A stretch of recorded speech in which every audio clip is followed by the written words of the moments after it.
Hello everyone and good morning, welcome back to my YouTube channel. আশা করি তোমরা সবাই খুব ভালো আছো। তো চলো আজকের দিনটা স্টার্ট করে দিই। তো আজকে কিন্তু হলো গিয়ে একটা খুবই স্পেশাল দিন, আর আজকে হচ্ছে গিয়ে জন্মাষ্টমী। আর আজকে কিন্তু আমি সম্পূর্ণ জন্মাষ্টমীর ব্লগ তোমাদের সাথে শেয়ার করব। আর আজকে হচ্ছে গিয়ে আমাদের বাড়িতে একটা জন্মাষ্টমীর ছোট্ট করে পুজো আছে।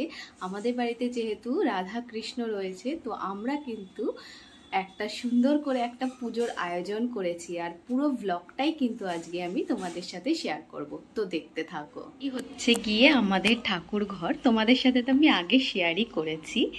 আর এই হচ্ছে আমাদের বাড়িতে প্রতিষ্ঠিত রাধা কৃষ্ণ।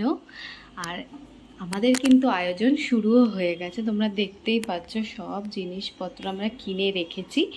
এখনই কিন্তু সব কিছু স্টার্ট করব।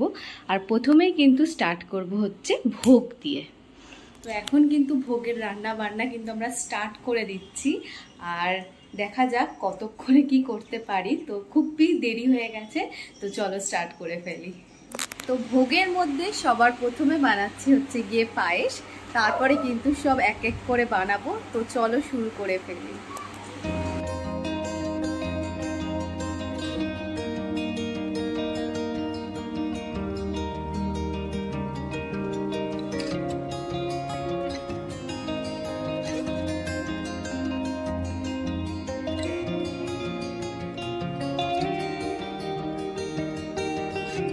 তো পায়েসের জন্য কিন্তু আমরা ইন্ডাকশানে দুধ গরম করতে বসিয়ে দিয়েছি, আর ততক্ষণে কিন্তু আমরা এখানে গোবিন্দভোগ চালের মধ্যে ঘি মিশিয়ে রেখে দিচ্ছি। আর ওদিকে কিন্তু আমাদের যখন দুধটা ফুটে যাবে তখন কিন্তু এই ঘি মিশ্রিত যেই গোবিন্দভোগ চাল সেটা কিন্তু দুধের মধ্যে দিয়ে দেব। আর এখানে তোমরা দেখতেই পাচ্ছ দুধটা একেবারে ফুটে গেছে, আর আমরা কিন্তু চালটা দিয়ে দিয়েছি। এবার ভালো করে কিন্তু মিক্স করতে হবে যাতে চালটা না লেগে যায়। আর যতক্ষণ না চালটা ভালো করে সেদ্ধ হচ্ছে ততক্ষণ ওয়েট করতে হবে। আর আমাদের কিন্তু যখন চালটা সেদ্ধ হয়ে গেছিলো, আমরা কাজু আর কিশমিশ দিয়ে ভালো করে মিক্স করে কিন্তু তারপরে চালের মধ্যে কিন্তু মিষ্টি অ্যাড করে দিয়েছিলাম। আর এখন কিন্তু আমাদের পায়েস একেবারে রেডি হয়ে গেছে, তোমরা দেখতেই পাচ্ছ কতটা সুন্দর হয়েছে। তারপরে নেক্সট বানাচ্ছি হচ্ছে গিয়ে সুজি। আর এখানে সুজির জন্য সুজিটাকে দুধের সাথে ভালো করে মিক্স করে রেখে দিয়েছি, আর এখানে বানিয়ে নিয়েছি চিনির শিরা। আর এখানে যখন আমাদের ফ্রাইং প্যানটা যখন একদম গরম হয়ে গেছে তখন কিন্তু আমরা একটু ঘি দিয়ে দিয়েছি। আর ঘি দেওয়ার পর কিন্তু এর মধ্যে কাজু আর কিশমিশ দিয়ে দিয়েছি, আর কাজু কিশমিশটা কিন্তু ভালো করে ভেজে নিচ্ছি। আর যখন ভাজা হয়ে গেল কাজু কিশমিশ, তখন সেম জায়গায় কিন্তু আমরা যে আমাদের সুজিটা দুধে ভিজিয়ে রেখেছি সেটা কিন্তু আমরা অ্যাড করে দিলাম। তারপরে কিন্তু এই মিক্সটাকে খুব ভালো করে নাড়াতে হবে, আর এটাকে কিন্তু খুব ভালো করে নাড়াতে হবে যাতে এটা নিচে না লেগে যায়। আর যখন এটা ভালো করে ভাজা হয়ে যাবে এর মধ্যে কিন্তু আমরা চিনির শিরাটা অ্যাড করে দিয়েছি। আর আমাদের সুজি কিন্তু একেবারে রেডি আছে। এখন কিন্তু সুজিটা বেড়ে রাখছি। তো আমাদের সুজি কিন্তু হয়ে গেছে। আর এখানে কিন্তু সুজিটাকে খুব সুন্দর করে সাজিয়ে নিয়েছি।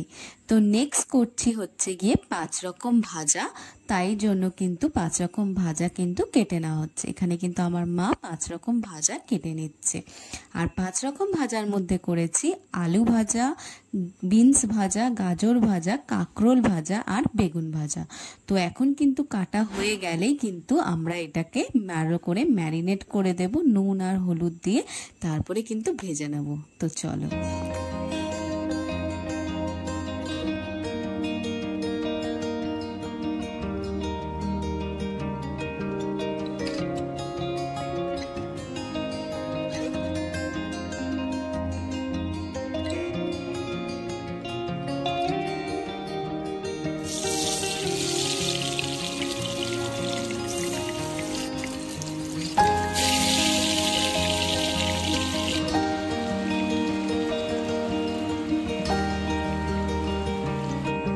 আমাদের কিন্তু 5 রকম ভাজা একেবারে রেডি। তো এটা কিন্তু আমরা সুন্দর করে সাজিয়ে রেখে দিলাম।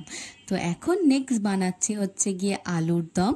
আর আলুর দমের জন্য আলুগুলোকে আর ফার্স্টে কেটে নিয়েছি। আর চলো এখন তোমাদের সাথে নিরামিষ আলুর দমের রেসিপিটা সুন্দর করে শেয়ার করে দিই। তো নিরামিষ আলুর দমের জন্য প্রথমেই কড়াইয়ের মধ্যে কিন্তু আমরা সর্ষের তেল দিয়ে দিয়েছি এবং তার মধ্যে গোটা জিরা, শুকনো লঙ্কা আর তেজপাতা কিন্তু সম্বার দিয়ে দিয়েছি। তারপরে দিয়ে দিয়েছি হচ্ছে গিয়ে আদা আর কাঁচা লঙ্কা। আর আদা আর কাঁচা লঙ্কাটাকে কিন্তু এখন আমরা খুব ভালো করে ভেজে নিচ্ছি। যখন আদা আর কাঁচা লঙ্কা ভাজা হয়ে যাবে তখন এর মধ্যে আমরা হলুদ আর শুকনো লঙ্কার গুঁড়ো, এখানে আমরা কাশ্মীরি লঙ্কার গুঁড়ো ইউজ করেছি, দিয়ে দিয়েছি এবং তারপরে একটু মিক্স করে কিন্তু আমরা এখানে টমেটো অ্যাড করে দিয়েছি। একটু টমেটোটা একটু বেশি পরিমাণে দিয়েছি কারণ আলুর দমে আলুর পরিমাণ যেহেতু অনেকটা, তাই কিন্তু আমরা সেই বুঝে টমেটোটা অ্যাড করেছি। তারপরে আমরা ঢাকা দিয়ে দিয়েছি টমেটোটা যাতে ভালো করে মজে যায়। আর যেহেতু আমাদের জায়গাটা অনেকটাই ছোট হয়ে গেছিলো, তারপরে কিন্তু আমরা এই বড় ডেচকিটার মধ্যে করেছিলাম। এর মধ্যে গরম জল করে নিয়েছিলাম, তারপরে পুরো মশলাটা যেটা কষে গেছিলো সেটা কিন্তু এর মধ্যে অ্যাড করে দিয়েছিলাম আর দিয়ে দিয়েছিলাম আলুগুলো। তারপরে কিন্তু এটাকে ভালো মতো ফুটতে দিয়েছিলাম। আর দেখো আমাদের আলুর দম কিন্তু একদম রেডি হয়ে গেছে। আর আলুর দমটাও কিন্তু খুব সুন্দর হয়েছিল। তো এখন করছি লুচির প্রিপারেশন, মানে ময়দাটা মাখছি আর ওদিকে মা পোলাওয়ের প্রিপারেশন করছে।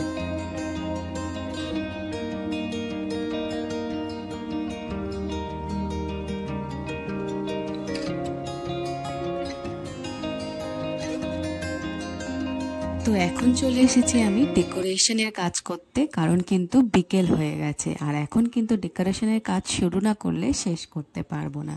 আর বাকি যা রান্না বান্না রয়েছে এগুলো সব মারা দেখে নিচ্ছে। তো চলো ডেকোরেশনটা স্টার্ট করে ফেলি। আর এবারের ডেকোরেশনটা করছি হচ্ছে গিয়ে পান পাতা দিয়ে। এখন কিন্তু মোবাইল খুললেই কিন্তু পান পাতার ডেকোরেশন মোবাইলে প্রচুর আসে।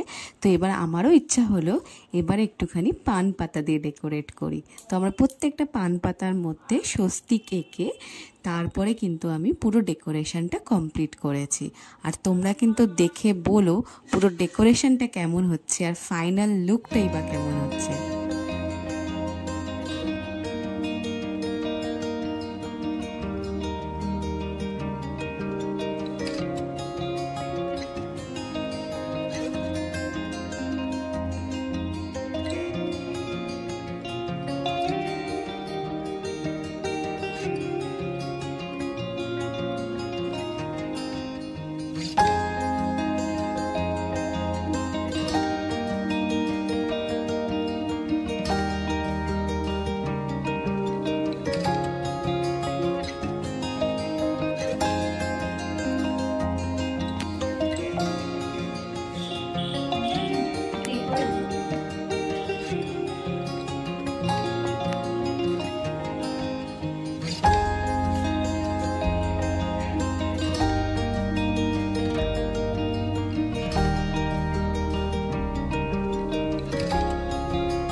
তো এটা হলো গিয়ে আমার আজকের ডেকোরেশনের পুরো ফাইনাল লুক। তোমরা কিন্তু আমাকে কমেন্টে লিখে জানিও তোমাদের কেমন লাগলো। এদিকে কিন্তু ভোগের প্রিপারেশনও কন্টিনিউয়াসলি চলছে। তো লুচি ভাজা হচ্ছে আর লুচি ভাজার পর কিন্তু পোলাওয়ের প্রিপারেশন স্টার্ট হয়ে গেছে। এখন তোমরা দেখতে পাচ্ছ যে পোলাওয়ের প্রিপারেশন চলছে। আর যেহেতু অনেক বেলা হয়ে গেছিলো তাই জন্য সব কিছু কিন্তু খুব ফাস্ট করা হচ্ছিল। আর এদিকেও কিন্তু তালের বড়ার প্রিপারেশন স্টার্ট হয়ে গেছে। আর এখন মা কিন্তু তালের বড়ার জন্য তালটাকে ছাড়িয়ে নিল। আর এই দেখো তালের বড়া ভাজা হচ্ছে। তো জন্মাষ্টমী প্রিপারেশনের পুরো ভ্লগটা কিন্তু এইটুকুই। আর নেক্সট ভ্লগে কিন্তু জন্মাষ্টমী পুজোর ভ্লগটা থাকবে। তো আজকের ভিডিওটা এখানেই শেষ করছি। আর তোমাদের যদি আমার ভিডিও ভালো লেগে থাকে তাহলে do like, share and subscribe to my channel. Okay, by.